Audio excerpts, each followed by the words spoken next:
să stea în arest, nu se întâmplă așa ceva.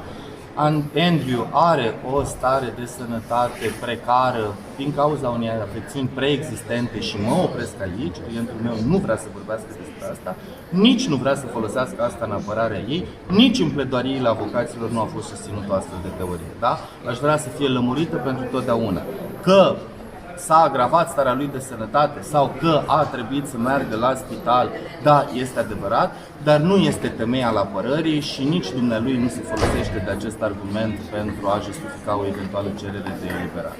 Vedem că judecarea acestei măsuri s-a petrecut destul de repede, adică încă nu a expirat, teoretic, nu au expirat cele 30 de zile.